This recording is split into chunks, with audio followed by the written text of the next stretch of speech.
I just tried something and it really works. I managed to paint non-metallic metals in 2 steps. Don't believe me? It really takes only about a minute or so. Just check it out over here.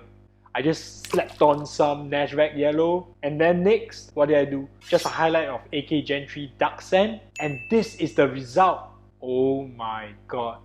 Molded within each one of us, that the entirety of the cosmos is.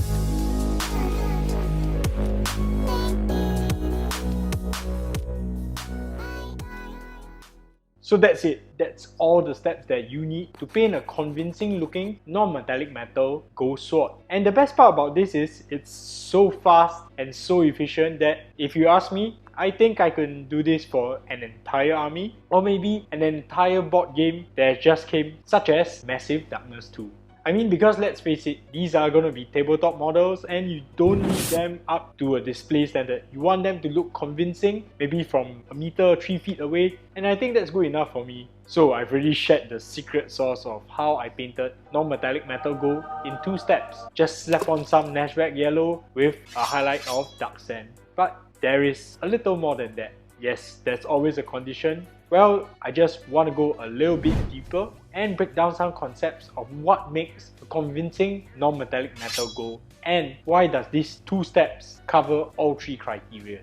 So the first criteria for convincing non-metallic metal gold is the correct selection of colors. Games Workshop has created an awesome product in Nashvac yellow because once you slap it on, it creates a very beautiful looking nutmeg color in the shadows, as you can see right here.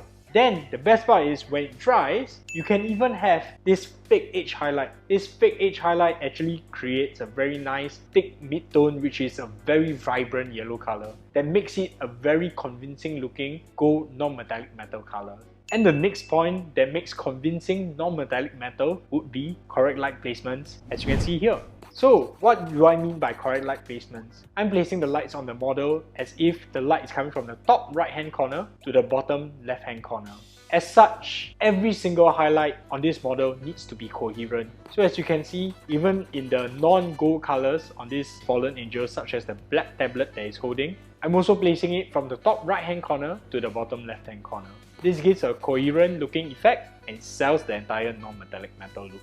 And the last point that makes a convincing looking non-metallic metal effect in 2 steps is the strategic shapes. The shapes are really important to sell the effect because you want to create an effect that actually looks like metal. Right here, I'll be demonstrating how I draw the shapes and breaking down why I place the shapes. The main source of light would be the big beam. This big beam actually signifies the main light source hitting the material. The second thinner beam is actually diffuse light, maybe from something that's glinting off the leading edge, and that's why I draw a smaller beam. Next up, it would be the leading edges. All the leading edges pointing to the top right hand corner, just give them a stronger highlight to inform the viewer that the light is coming from the top right hand corner. And that's it. That's simple as that.